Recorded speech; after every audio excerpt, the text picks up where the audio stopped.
비행기 타고 데려가고 이렇게 이제 했는데 그때는 우리가 민족경제연구소 대표단으로 다니니까요. 뭐 많이 갔습니다. 뭐 5명, 7명, 10명 가서 5박 6일, 7박 8일, 9박 10일 수많은 사람들이 기업인들이 가서 남쪽에서 하는 식으로 했습니다. 거기 가서 2003년도에 가니까는 노래방이 중국식이에요. 식당마다 네, 식당마다 중국식으로 가라오케인데 우리 또 남쪽 기업인들이 얼마나 말이 많습니까? 뭐 우리가 말이야 뭐 술 한 잔씩 먹으면 말이야 뭐 여기는 뭐야 노래방도 없고 뭐 중국식에 대한 문화를 받아들이고 말이지 뭐 막 떠드니까 2004년도에 노래방이 만들기 시작을 해요. 도움이 있습니까? 혹시? 박수. 네, 노래방 만드는 박수. 중국식 노래방은 식당에만 놔두고 그 다음부터 노래방을 만듭니다. 이 친구들이. 그 노래방 기계를 사실 우리나라 뭐 이름이 있는데 영문인데 거기가 거기 노래방 기계가 많이 들어갔어요. 금형 이런 거. 예, 그게 많이 들어갔는데 그 다음부터는 대형화를 만듭니다. 지하실 막 통평을 가지고 일본에서 화면을 수입에다가 통평을 만들고 공무원들이 여성들이 한복 입고 나오고 같이 자리도 앉고 예? 완전 이제 한국식으로 해서 우리 경협인들이 평양을 저렇게 조금 서울화 시킨 거예요. 서울화 시켰던 동기가 뭐냐면 남측 기업인들이 평양에 가서 식당에 가서 가라오케 있으면 그냥 안 갑니다. 여기서 하던 식으로 똑같이 합니다. 그렇지. 그럼 안 되는데. 똑같이. 한복 입은 여성 공무원들하고 어깨 동무하고 노래 같이 부르고 뭐 팁도 주고 뭐 팁은 나중에 뺏어가는지는 모르지만 팁도 주고 팁도 100불씩 줍니다. 100불도 있어. 그때 당시 큰 돈입니다. 그때 당시에 평양에서 2, 3km 바깥으로 나가면 땅은 국가 거지만 집을 거기다 매매를 합니다. 600불 정도면 산다 그래요. 그 민경련 소속 애들이. 그리고 100불이 얼마나 큰 거예요. 100불이. 얼마예요 그럼 대체? 한국 돈으로는? 집안집값. 아니 한국 돈으로. 12만 원이죠. 12만 원? 이건 북한 살다 오셨으니까. 그렇죠. 제가 아까 얘기 좀 해봤습니다. 12만 원? 근데 2007년도에 왔을 때는 조금 어렵고 힘들 때 온 거 아니에요. 그죠? 그래서 제가 이제 평화통일에 대한 문제를 가지고 잠깐 말씀을 드릴게요. 저희 경협인들이 이 정부가 남북 간 합의를 해서 그 공산당의 땅, 민족이지만 공산당의 땅에 들어갔던 것은 사실은 불안감과 고통 속에서 들어간 겁니다. 그렇죠. 제가 그 2003년도에 처음 저는 국가가 어디를 들어가라고 해서 소개를 시켜준 게 아닙니다. 제가 중국에서 여러 가지 사업을 할 때 중국 심양에 평양관이라고 있었어요. 조그맣게. 그때는 조금 했습니다. 그게. 평양관의 총 지배인이 남자인데 그 지배인이 평양에 굉장히 중앙당하고 연계가 깊었어요. 제가 거기를 단골로 다니면서 그 지배인하고 접속을 하기 시작을 한 겁니다. 그래서 그 지배인하고 같이 저 평양을 갑니다. 초청을 받아가지고. 근데 심양에서 비행기를 타고 가는데 얼마나 겁이 나겠습니까? 뭐 비행기 올라가니까 스튜디오들이 말을 하는데 제가 18개국 비즈니스를 했습니다만은 그렇게 무서운 말을 처음 들어보잖아요. 앉으시라요, 매시라요, 뭐 이러니까 겁이 나가지고 뭐 정신이 없어요. 아 진짜요? 근데 창문 쪽으로 내 옆에 앉은 사람이 아무리 봐도 한국 사람 같아요. 모습이 중국 사람 같지는 않는데 겁이 나니까 말을 못 붙였습니다. 아 중국으로 들어가신 거예요? 네, 중국 심양에서. 아 그렇게. 근데 그 앞에 책꽂이에 뭐 그 신문이 노동신문이 있는데 김정일이 사진이 딱 있는 거예요. 근데 우리가 그 배우기를 그거 뭐 북한에서 보다가 인민들이 그거 꾸기면 뭐 반동이라고 막 그런다 그래가지고 손도 못 대고 그러고 가는 거예요. 가는데 비행기가 떴는데 그 옆에 사람하고 자꾸 얘기를 하고 싶은 거예요. 그래서 내가 이제 중국말로 뭐 중국말도 못합니다만 중국말로 니하오 그러니까 누구냐고. 어유 한국 분이세요? 이래요. 한국 분이세요? 그러는데 북조선 말이 아니에요. 아, 예, 한국 사람입니다. 어디 조선족 동포예요. 아, 그래서 이제 얘기를 하면서 이제 가는데 겁내지 마십시오 그러더라고요. 북한 정부가 초청장을 줬으면 민경련 대표단이면 크게 불안한 감을 가질 필요 없습니다. 그 마음을 좀 놓고 순환 그 비행장에 내렸는데 그때 처음 갈 때입니다. 비행기가 내려서 한참 들어가요 이미그레이션을. 근데 우리가 어느 나라를 가든지 비행기가 가면 계류장으로 바로 가잖아요 이미그레이션 쪽으로 내리면 가다가 서요 비행기가. 서더니 뭐 사다리 차가 와서 사다리를 딱 대니까 군용 찌푸차가 하나가 와요. 군대복을 입은 사람 같은데 2명이 타더니 조사를 해요. 비행기 안에서. 그게 뭐냐면 이제 그 비자를 보더라고요. 비자. 그 비자를 종이쪽지로 주니까. 근데 그 비행기가 쓰고 말이고 군인이 딱 오는데 이것도 남조선 놈이라고 잡아가는 건가 막 얼마나 겁이 났겠죠. 정말입니다. 처음이니까. 그랬더니 쫙 검사를 하더니 내리니까 사다리차가 사다리를 가져가고 이제 비행기가 들어가는데 제가 참 처음 북한 방문을 하면서 느낀 게 억양과 그 사투리가 있어서 그렇지 감정은 통하잖아요 서로.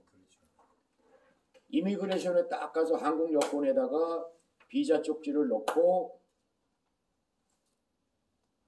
넣는데 이렇게 보니까 군복 같은 걸 입은 여자가 이미그레이션 요원이에요. 근데 비자하고 딱 넣었더니 종이쪽지 비자를 꺼내고 여권을 그 구멍으로 탁 버리더라고요. 여권이 떨어졌어요. 그러니까 우리는 어느 나라 가든지 여권을 같이 넣잖아요. 여권이 있어야지 이거 넣으면 되는 거니까. 그죠? 떨어뜨리는 줄 알고 주워 가지고 넣으니까 또 쳐요. 그래서 여권을 주워 가지고 이제 안 줬지. 근데 뭐 그 비자에다가 뭐 어쩌고 저쩌고 해놓고는 가라는 소리도 안 하고 한참 서 있었습니다. 이 문을 여는데 그 사람이 나가는 문을 말도 안 합니다. 이게 남조선 여권문이니까 한참 서 있으니까 안 나가니까는 뭐 거기서 뭘 땡기더라고 안에서 이렇게 땡기니까 문이 열려요. 그 나가라는 거예요. 이게 나갔어요.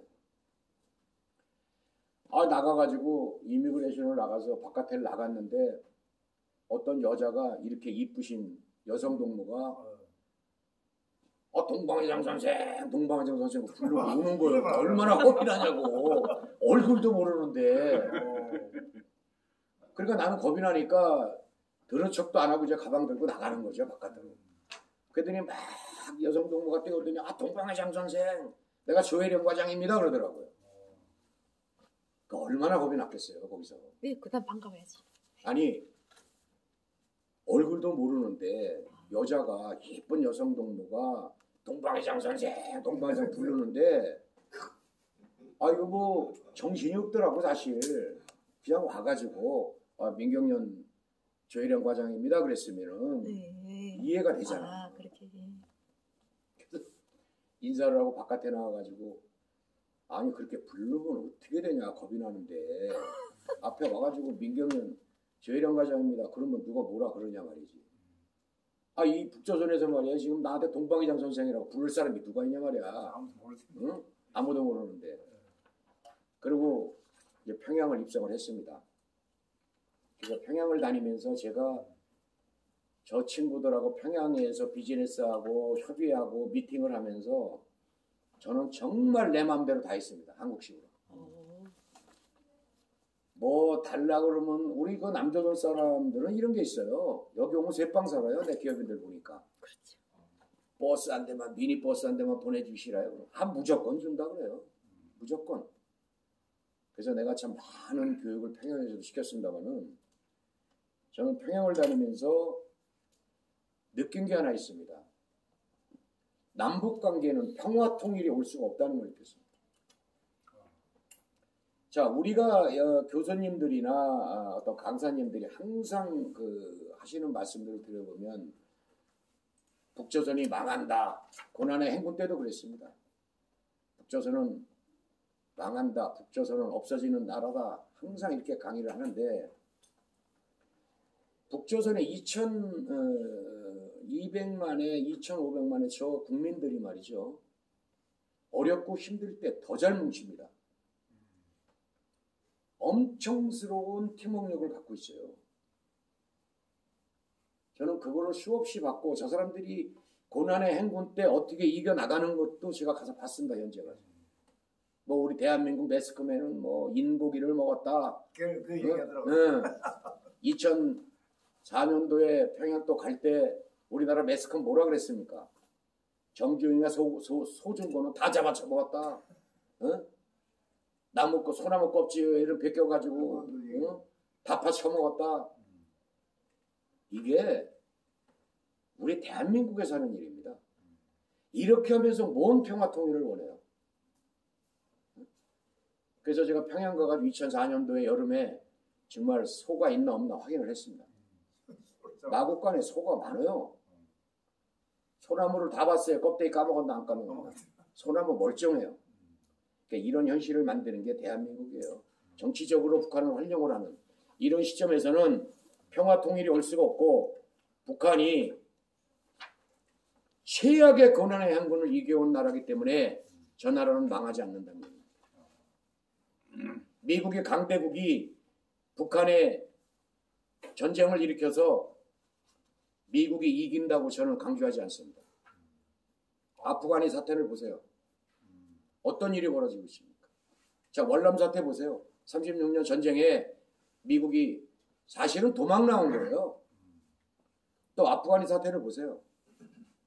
자, 북한을 전쟁을 일으켜서 이긴다고 하는 것은 갓난에게까지 다 몰살을 시켜야 이기는 겁니다. 거기에 또 완벽한 공산당들이 나와요. 그런 시점에 평화 통일이라는 걸 외치는 것은 좀 어불성실이다 하는 것을 제가 안철수 인수위원장한테도 계속 강의를 했던 부분입니다. 자, 저희가 남북경협을 시작을 하면서 북한에다가 뭐를 했습니까? 저 사람들이 생산을 해서 저 사람들이 만들어서 저 사람들이 장사를 해서 먹고 살 수 있게 만들고 돈을 벌게 만들어야 되는 이런 남북경협을 시행을 해야 될 것을 저 사람들을 거짓 취급을 합니다.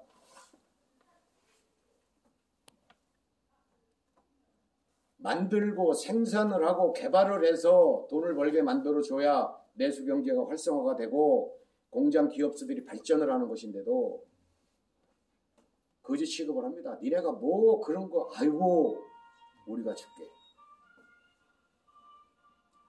지원만 합니다. 근데 그런 상태에서 그 기업소들이 발전할 수가 없어요. 그리고 남쪽 기업인들이 뭐를 가리킵니까? 사기치는 걸 가리킵니다. 동무, 내가 이거 좀 만들려고 그러는데 그 상철이 동무 이거 얼마인데 얘기를 해요. 그러면 옛날에는 2003년도 4년도에는 그거 뭐 한 0.6달러면 가능하겠습니다. 0.6달러 하는 거예요. 그 다음부터 이제 뭐가 변합니까? 여기 여성 기업인이 갑니다. 민경연에 가서 만납니다. 근데 나는 0.6달러에 하고 있어요. 근데 이 양반이 똑같은 걸 갖고 들어옵니다. 이거 좀 상철이 동무 이거 만들려고 좀 그러는 그거 우리 만들고 있습니다. 그럼 이 양반이 급해요. 늦게 갖고 왔으니까. 야, 그 얼마면 하니? 그럼 이제 그 담당자가 0.6달러에 하면서도 우리 한 달러에 합니다. 그럼 한 달러 20개 우리 거부터 해줘. 자, 이렇게 시작을 해요. 그래서 민경련의 무역일꾼들이 거짓말하고 사기치는 걸 가리킵니다. 그래서 엄청스러운 그 여파들이 생기기 시작을 하는데 제가 우리 기업인들한테 강의를 할 때 항상 얘기를 합니다. 그때 당시만 해도. 북한 사람들이 착하고 거짓이 없다는 것은 여러분들이 증명을 해야 되는데 여러분들이 사기치는 걸 가리키고 나쁜 짓 하는 걸 가리키면 앞으로 우리 기업인들이 여기 들어와서 할 게 뭐가 있느냐. 우리가 이것만큼은 삼가해야 된다. 안 돼요. 단동의 민경련 대표부 아실 거예요. 아마 아실려는지 모르겠는데 단동의 야르지앙따사 3층에 가면은 민경련 단동 대표부가 있습니다. 거기 남쪽 기업인들이 가방만 들고 갔다가 방문하고 내려오면 봉투에다가 돈을 담습니다. 그래서 어디다 맡겨놓느냐. 야르지앙따사 1층에 커피숍이 있어요. 커피숍에다가 봉투를 맡깁니다. 그래서 누구누구 대표 오면 주라 그러고 누구누구 부대표 오면 주라 그러고 이런 식으로 만들어서 북한에 대한 민경련에 근무하는 무역 일꾼들이 남조선의 기업인들 2배 이상의 사기를 칩니다. 이런 실정을 가르쳐주면서 무슨 평화통일을 외치냔 말이죠. 저는 항상 강조하는 게 있습니다. 남북 간의 평화통일은 북한 쪽에서는 흡수통일에 대한 원칙론을 갖고 있습니다. 최고 싫어하는 말이 평화통일입니다. 그래서 문재인 대통령이 당대표를 할 때 제가 평양을 갔다 와서 당대표를 만나서 미팅을 하면서 얘기를 합니다. 자, 이제는 정치적인 문제를 가지고 얘기를 할 때는 평화통일이라는 것을 담지 마라. 선 경제통일에 대한 원칙론을 가져라. 그래서 단위끼리 장사를 하고 무역을 해서 돈을 벌어서 북한 단위들이 발전을 하고 내수 경제가 활성화되게 만들어서 GDP가 상승하게 만들어야 된다. 그 후에 민족 간 동질성 회복이 이루어져야 되고 그 다음에 평화통일이라는 것을 건드려야 된다. 아까 그 회장님 말씀하셨지만 동독과 서독에 대한 걸 말씀을 하셨어요. 서독은 동독에 대한 정말 엄청난 지원을 많이 했습니다. 자, 러시아가 전쟁에 져서 러시아가 동독에서 도망을 갈 때 어떻게 도망을 갑니까? 동독에 있는 산업 설비라는 설비는 다 뜯어가지고 갑니다.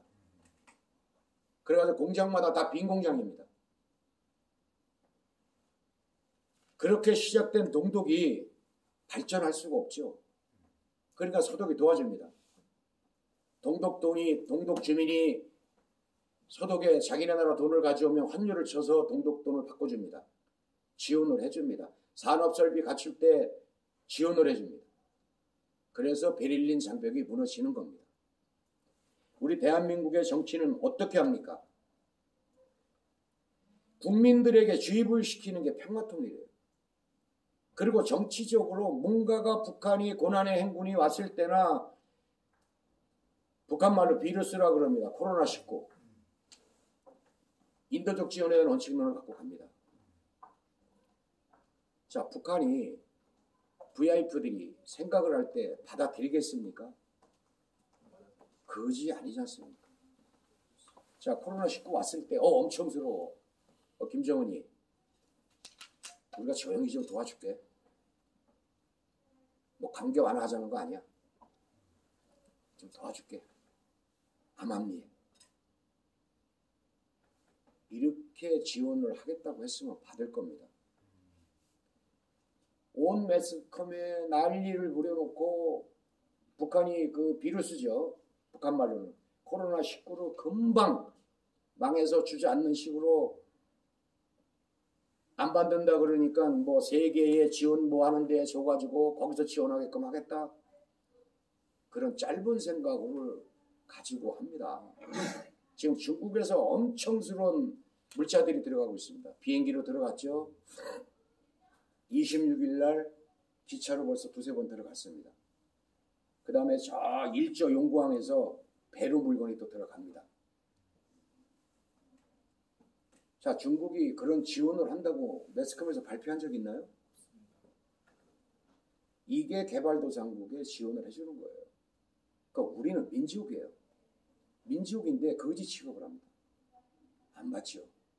중국 물자만 가지고도 충분하게 이겨나갈 수 있는 힘이 됩니다. 그래서 이런 부분에 대한 걸 가지고 항상 정치적으로 이용하는 대한민국 정치권이 정신을 차려야 되는 거예요. 자, 문재인 대통령이 김정은이를 어디서 만납니까? 판문점에서 만나죠. 그렇죠. 김정은이가 얼마나 기분 좋아했습니까? 네, 생각나는 게 있습니다. 아, 이거 문재인 대통령을 위해서 말이지, 그 평양에서 말이야, 옥류관 냉면을 말이지, 먼 데서, 아니, 이거 먼 데가 아니구나. 얼마나 기분이 좋았으면 그렇게 했겠어요. 도보다리 단둘이 앉아가지고 뭐 했습니까? 도보다리 단둘이 앉아서 우리가 미국을 겨냥을 해서 움직일 테니까 너는 우리한테 협조를 해서 이렇게 가자. 그리고 니네 나라가 발전할 수 있는 경제 지표에 대한 문제 모든 게 USB 안에 있어. 우리가 그렇게 할게. 작은 거부터 우리가 할게. 우리를 이용해. 미국하고는 우리가 할 테니까. USB 넘겨줬지 않습니까? 도보다리에서 화해하게 둘이 앉아서 다 했지 않습니까? 뭘 했습니까? 그 이후에. 자, 김정은이가 너무 놀란 거예요. 한국의 역대 대통령 중에 문재인이 같이 북한을 이해하고 앞장서서 자기네 나라를 구제해 줄 수 있는 민족으로 생각을 했던 겁니다. 그래서 초청을 합니다. 우리나라 역대 대통령 햇볕 정책의 창시자인 김대중 대통령이 평양 가서 그런 대우 받았습니까? 못 받았습니다. 자, 문재인 대통령 갖고 어떻게 했어요? 그 큰 운동장에 북한 주민들 다 김정은이가 모아놓고 연설을 합니다. 그리고 퍼레이드를 합니다. 얼마나 큰 대우를 받았어요. 사회주의 국가인 북한이 최고 두려워하는 게 남조선을 아는 겁니다. 국민들이. 근데 그렇게 했지 않습니까? 알게끔 했죠. 근데 뭐를 해줬어요? 한 개도 해준 게 없습니다. 그래서 개성공단 협의사무소를 이거 예의주시하셔야 됩니다. 개성공단 협의사무소를 김정은이 이름으로 폭파시키질 않습니다. 아실 거예요. 누구 이름으로 폭발을 시킵니까? 김여정의 이름으로 폭발을 시킵니다. 거기에는 다 이유가 있습니다. 김여정 이름으로 폭발을 시킨 거는 모르겠습니다. 뭐 통정부 김영철이 이름으로 시켰다든지 그럼 이해를 하겠는데 김여정의 이름으로 그때 김여정이가 그 직위가 선전선동부 부장인가 그랬어요. 근데 그 친구 이름으로 폭발을 합니다. 그럼 뭐냐? 문재인이가 정신병자라고 얘기를 하는 것입니다. 실질적으로. 그래서 이런 부분을 우리가 알고 인식을 하고 국민들이 알게 만들어야 되는 것입니다. 북한은요, 우리가 행할 수 있는 것처럼 우리가 생각하는 것처럼 꽉 막힌 나라, 고난의 행군 때 인고기를 먹는 나라, 국민을 혹독하게 먹이지 않고 말만 잘 듣게 하는 나라, 국민을 배부르게 만들지 않는 나라 아닙니다. 제가 여기서 북한을 선전하는 말씀을 드리는 게 아니에요. 67년, 70년도 전까지 북한이 우리나라보다 2배 잘 살았습니다. 예? 77년까지. 예. 박정희 대통령 때 우리나라 원양 어선이 없었습니다. 북한은 원양 어선이 있었어요. 고등어를 홍콩을 통해서 수입해다 먹습니다. 감자 홍콩을 통해서 수입해다 먹습니다. 박정희 대통령 시절 때부터 이런 실정을 우리나라 역사에 다 기록이 돼 있어요. 참 북한이 저렇게 망하게 된 동기가 러시아 분구가 시작되면서 공산당이 저렇게 됐는데 지금 우리가 할 수 있는 거는 저 나라를 북한에 대한 지금의 현실을 똑바로 봐야 된다는 얘기입니다. 자, 북한에 택배 있습니다. 어디든지 택배가 다 가능합니다. 혹시 그 우체국 같은데 그러면은 비용을 주고 가는 거예요? 그런 것도 있고요. 화물 택배도 있고 다 있습니다. 기차 택배도 있고 다 있습니다. 남한처럼 이렇게 뭐가 있구만. 예. 그런데 단 한 가지 이제 그게 택배의 그 방법이 우리나라처럼 뭐 퀵 서비스 배달은 아니죠. 아직까지 이제 시작한 지가 얼마 안 됐으니까 예, 그것도 있고 그 다음에 이제 이 친구들이 뭐가 있느냐면요. 부동산이 활성화가 되고 있다는 얘기입니다. 부동산. 땅은 정부 건데 부동산이 활성화가 되고 있다. 그걸 누가 하고 있습니까? 지금? 화교들이 중국 자본을 가지고 돈쟁이 노릇을 합니다. 화교들이. 중국 자본을 가지고 돈쟁이 노릇을 해서 중앙당 힘 있는 놈들하고 짜가지고 아파트를 져서 팝니다. 그리고 지역 개발을 합니다. 우리가 이제 북한을 알아야 되는 그 시점이 현 시점을 알아야 되는 게 북한도 인터넷 쇼핑몰이 있다는 얘기입니다. 우리나라 배달의 민족처럼 음식 배달도 합니다. 그 음식 배달에 첫 발을 띄워준 게 누구냐? 바로 평양의 남쪽에서 투자한 생맥주집, 치킨집이 있습니다. 거기가 창시자입니다. 배달이. 오토바이 50대 들여보내서 집에서 배달을 시청을 하면 오토바이 똑같이 끌고 가서 똑같이 남쪽처럼 평양시내 배달을 해줍니다. 그게 시발점이 된 거죠. 그래서 지금은 북한이 우리가 생각하는 그런 나라가 아니다. 핸드폰이 조선에 600만 대가 넘었습니다. 600만 대가. 그 600만 대의 핸드폰이 쇼핑몰, 배달의 민족 다 활용을 하는 거죠. 이런 의미적으로 봤을 때는 김정은이가 북한에 대한 사회주의 국가의 독점적인 체제를 이어가는 게 아니라 이제는 개방의 원칙론을 갖고 간다는 겁니다. 중국식 개방이냐? 아닙니다. 베트남식 개방이냐? 아닙니다. 도이모이 중국의 개방 정책을 믹셔를 시켜서 그 안에서 따갖고 나오는 겁니다. 자, 북한의 장마당이 몇 개입니까? 600 몇 개인가 그렇게 알고 있는데요. 지금 파악을 안 해갖고 왔는데 옛날에는 물건을 못 팔게 했잖아요. 김정일이 때는. 지금은 합법적으로 사업자 등록을 해줍니다. 그래서 세금이 몇 프로냐? 30%예요. 근데 그 30%가 비싼 게 아닙니다. 합법적으로 장사하는 장마당 사람들은 사업자 등록이 나오면 물건을 구입하러 중국을 특급 열차를 타고 마음대로 나옵니다.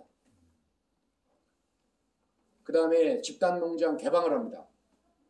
집단농장에 있던 주민들을 땅에 권리는 국가 거예요. 농토는. 식구별로 농사 짓는 땅을 나눠줍니다. 그게 지금 벌써 한 4년차, 5년차 들어가는데 자, 그렇게 농사를 짓다 보니까 집단 농장에 나와서 농사를 짓는 양보다 개인에게 분할을 해줘서 짓는 양이 배 이상의 차이가 나는 거예요. 왜? 내 거니까. 30%만 내면 10가마가 나오면 3가마 주고 7가마 내 거니까. 먹고 살고 남는 거 팔아도 되지 않습니까? 이런 현실적인 걸 개방을 한 지가 이제 한 5년 돼가고 있고 하는데 자급자족이라는 원칙이 거기서 나오기 시작을 합니다. 지금 북한이 베트남 쌀, 캄보디아 쌀 안 가져갑니다. 자, 이제 잠깐만 하고 이제 마치겠습니다. 자, 북한이 농토를 누가 다 버려놓습니까? 남쪽의 NGO들이 다 버려놨습니다. 어떻게? 비료를 요소비료만 보냅니다. 요소비료만. 그걸 북한 주민들이 당에서 배급받아가지고 주민들이 없는 비료를 갖다가 주니까 땅에다가 뿌려가지고 3년, 4년이 지나니까 이 땅이 뭐가 되겠습니까? 산성화가 됩니다. 지렁이가 살 수 없어요. 땅이 복합적인 역할을 못해요. 그래서 고추를 키우면 고추가 제 키만큼 커서 열매를 맺어야 되는데 반밖에 안 커요. 그러니까 자급자족이 안 되는 겁니다. 저는 그런 현장까지 갔다 왔어요. 그래서 중국 비료를 갖다 쓰다가 중국에서 비료값을 많이 시진핑이가 올리니까 러시아 비료를 씁니다. 러시아 비료를 써가지고 지금 김정은이 들어오고부터 러시아 비료를 쓰고 산성화가 풀려가지고 지랭이가 사는 땅으로 변모를 했습니다. 그래서 자급자족의 원칙론이 오고 있는 거죠. 자, 저희가 농기계도 채소 심는 농기계 여러 가지를 제가 인도적 지원을 보냈는데 그거를 가지고 연구를 해서 북한의 그 농기계 만드는 공장을 만들었습니다. 자동이 아닌 수동인데. 근데 한 사람이 얼마나 일을 많이 하냐면 거기 씨앗통에다 씨앗을 넣고 한 사람이 그걸 밀고 가면은 자동으로 구멍이 뚫려서 씨가 떨어지고 묻힙니다. 신기하다. 그게 한국에서 70만 원에 수출을 하는 기계인데 한국에서 만듭니다.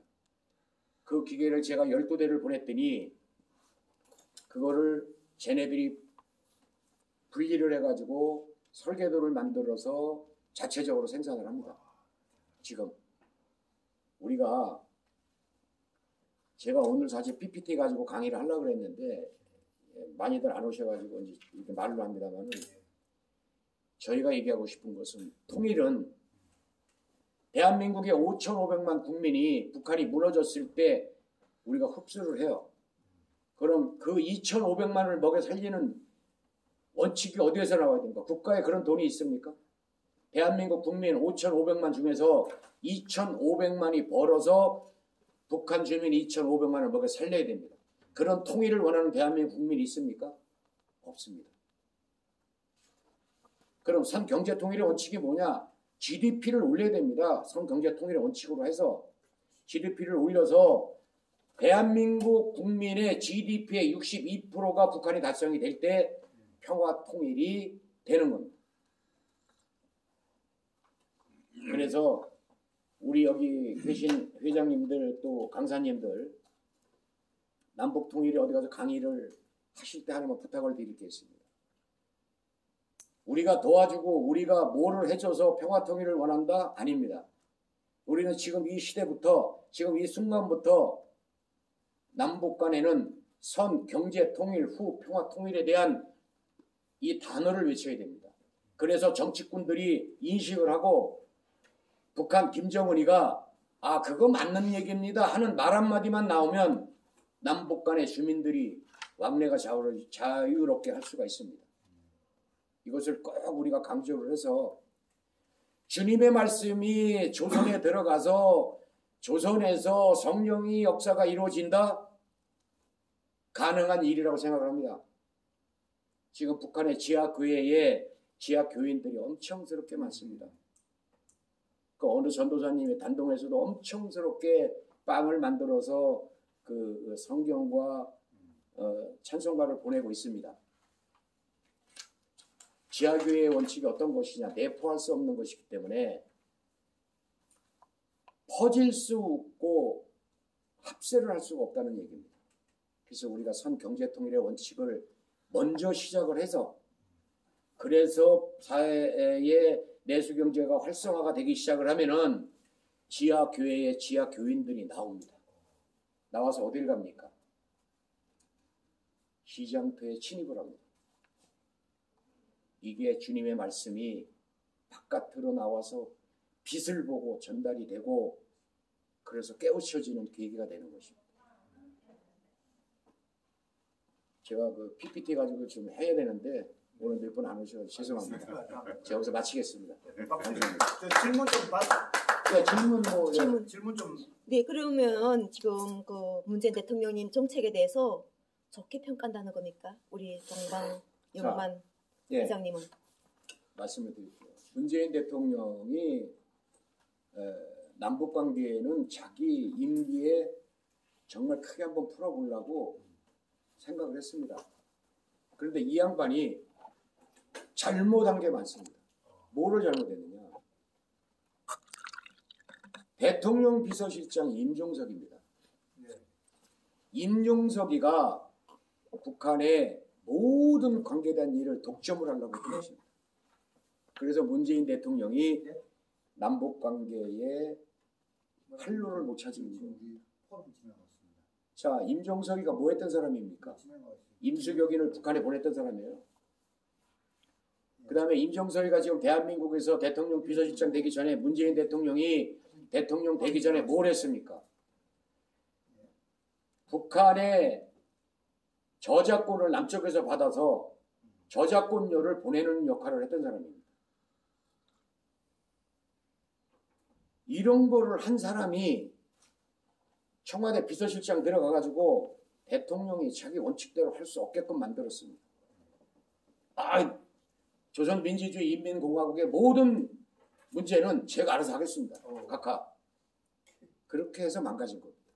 그래서 대통령이 잘못한 거예요. 두 번째는 여기 지금 한동해 경제 벨트라는 게 이게 문재인 대통령 때 정책이지 않습니까? 네? 한동해 경제 벨트가 요거 맨 마지막 페이지에 있는 여기 네네네. 한동해 요 벨트가 그 문재인 대통령 임기 기간 동안에 내세웠던 정책이 아닙니까? 예, 그게 그 정책인데 그것도 실행을 못했죠. 이 정책은 좋아하십니까? 아니 그 정책이라는 거는 이제 네. 우리가 깊게 봐야 됩니다. 네. 그걸 정책으로 몰고 가시기 전에 네.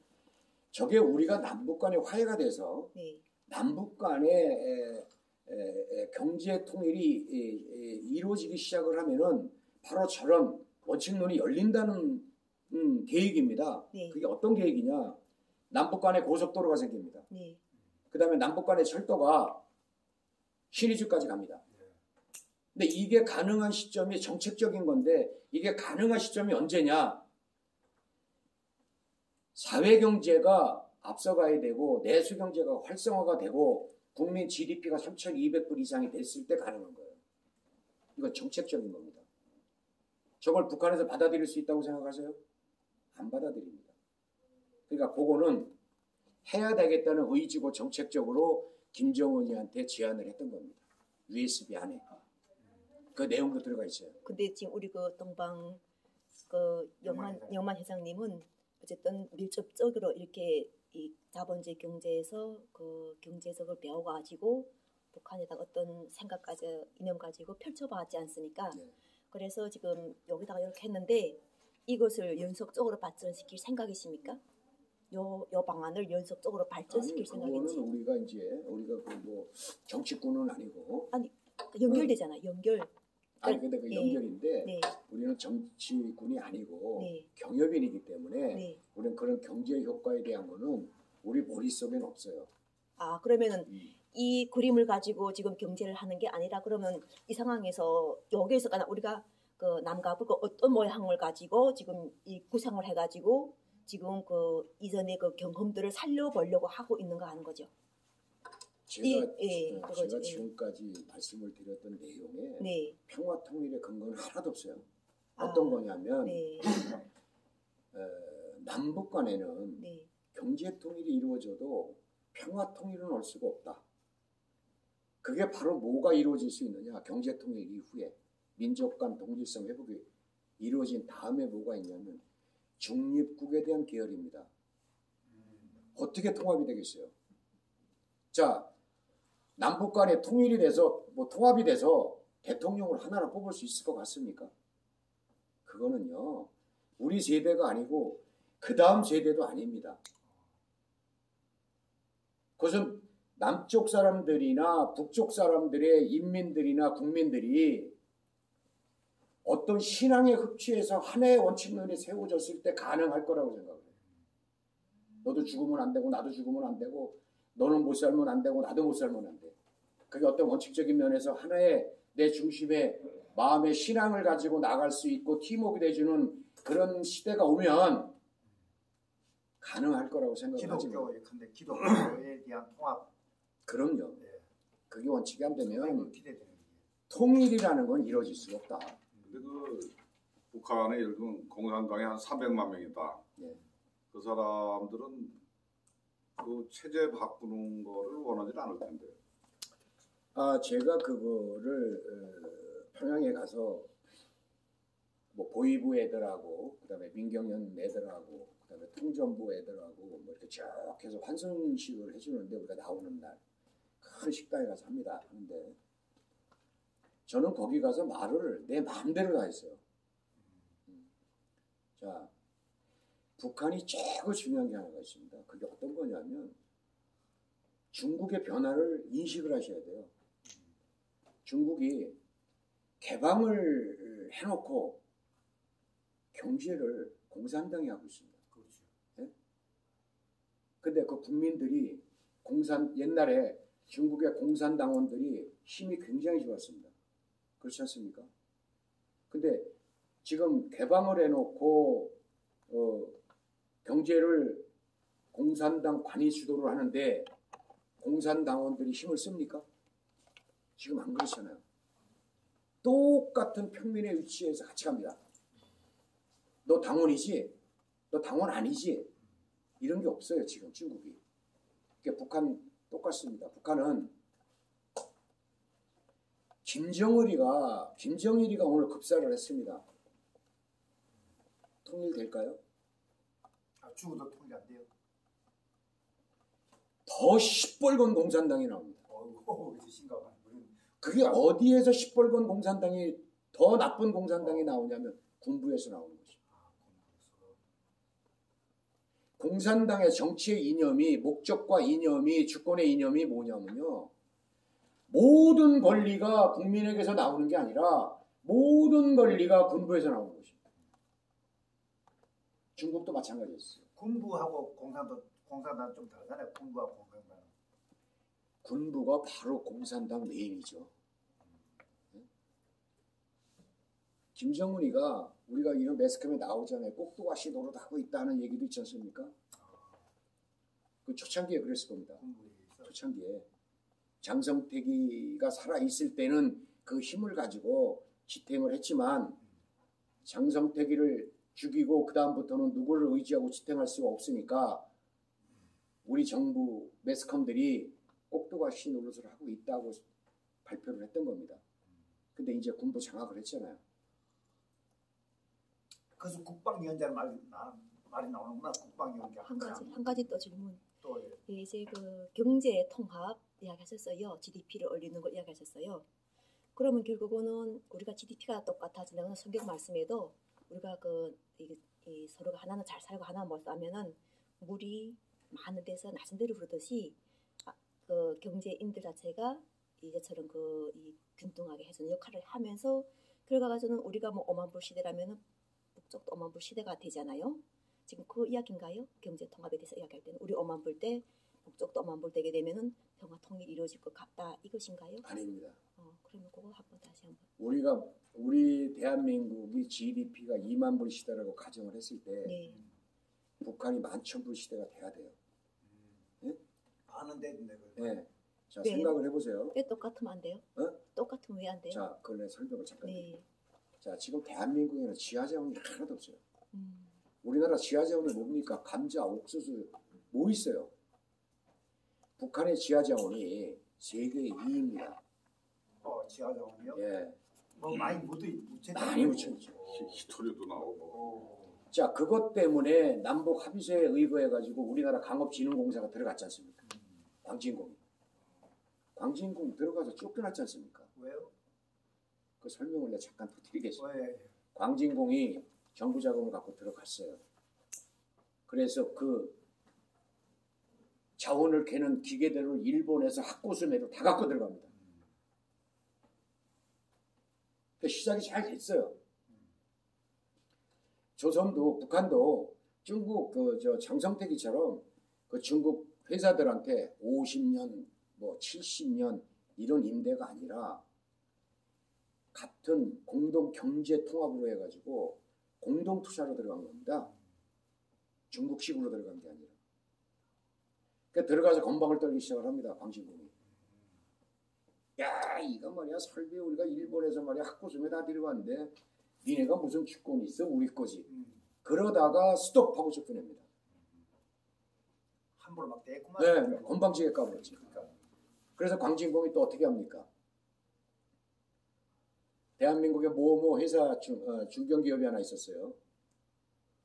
그 회사에다가 투자를 해서 석탄에 대한 걸 갖고 또 들어갑니다. 그 회사에다 투자를 해주고 그 회사가 들어가요. 그래서 그 회사가 석탄을 갖고 나옵니다. 그래가지고 석탄을 어디다 납품을 하냐? 한전에 납품을 합니다. 한전에. 거기 한전에 납품하는 주체 회사가 어디냐면은 화성기업이라고 아실려는지 모르겠어요. 부산에 아디다스 만드는 회사. 예. 거기가 금융도 있습니다. 신발 같은 거. 예, 신발도 만들고 금융도 있습니다. 거기가 한전에서 입찰을 보고 광진공이 투자한 회사가 석탄을 가져오고 한전의 납품은 화성이 하는 겁니다. 근데 그 중간 회사가 망했죠. 그래서 화성 그 광진공이 실패를 많이 봤는데 저는 이렇게 생각을 합니다. 북한이 대기업을 받지 않는 이유는 딱 한 가지입니다. 뭐 조선에서 오셨지만 지금 우리가 예를 들어서 개성공단을 보세요. 5만 3천 명이 와 있었는데 개성의 그 직공들이 개성공단이 스톱이 되니까 김정은이가 뭐부터 조치를 합니까? 개성공단 주민들이 외부로 나가는 걸 못 나가게 했잖아요. 왜냐하면 개성공단에 들어와 있던 그 인력들은 남쪽에 대한 자율성을 알고 뭐를 먹고 사는지를 알고 다 알아요. 정말 개성공단에 출근하는 개성공단 주민들은요 벌써 얼굴 색깔이 달라요. 그래서 맨 처음에는 우리 밥을 줬지 않습니까? 중식을. 그 개성공단 북한 인력관리위원회에서 보니까 이거 큰일 났거든. 아이고 이것들 다 버리겠는데. 사나이 그렇잖아요. 그러니까 뭘 합니까? 개성공단 관리위원회 딱 회의 소집해가지고 야 니네는 국만 해줘라. 김치하고 밥은 우리가 해줄게. 그래가지고 버스가 들어오기 전에 그 입구에서 버스 타기 전에 도시락을 100올 줍니다. 한 사람씩. 그 도시락을 갖고 들어와요. 그러면 그 회사에서 뭘 해줍니까? 밥을 김치하고 국만 끓여줘요. 네? 그리고 간식을 뭐로 줍니까? 초코파이 주잖아요. 이놈의 초코파이 또 괴가 생겨요. 그 직공들끼리. 그 괴가 어떤 괴냐? 모리괴입니다. 모리괴. 어? 20명의 괴를 해가지고 한 사람이 뽑아가는 거예요. 모리괴. 한 사람이 다 가져가 20개를. 그럼 이 사람이 그걸 자식 믿으려고 가져가겠어요? 팔려고. 장마당에 하구만. 그게 또 그것만 사는 사람이 있는 거예요. 그게 개성에서 흘러가가지고 올라가는 겁니다. 그래서 북한에서 정부에서 어떻게 했느냐. 그걸 못 주게 하기 시작을 하셨습니까? 그래서 평양 인근에다가 초코파이 공장을 러시아식으로 만듭니다. 지금 만들었어요. 근데 우리나라 거하고 맛이 같을 수가 있습니까? 그게? 어? 그런 인원들이 5만 3천 명이었어요. 내가 또 우스운 얘기 한번 드릴까요? 그 사람 다 뭐예요 지금? 지금은 이제 코로나 전에는 그 인력들이 중국의 요녕성에 지금 2019년도 12월 말 조사한 내용에 의거하면 요녕성에 나와 있는 북한 인력들이 13만 6천 명입니다. 요녕성에만. 근데 거기에 속해 있는 개성공단에 있던 인력들이 3만 한 3천 명 돼요. 그 친구들은. 그러니까 우리가 쉽게 얘기하면 기능공이죠. 그 사람들은. 이제 그렇게 다 퍼져나간 거예요. 우스운 얘기를 내가 한번 해드릴게요. 여기 대한민국의 신원 옷 만드는 데 아시잖아요. 거기 정말 신앙심이 깊은 그 회사입니다. 네, 신원의 박 회장님 제가 잘 압니다만 그 양반 만나면 항상 그 가든호텔 지하에 가면요 밥도 좋은 거 안 사요. 맨날 간짜장만 삽니다. 응? 딴 거 안 사줍니다. 그 양반이 개성공단에 공장을 먼저 하나 만들고 들어갔잖아요. 근데 너무 잘 되는 거야. 그래서 평양에도 공장을 세웠어요. 너무 잘 되니까 공장을 하나 더 만듭니다. 개성에다가 도로 옆에다가.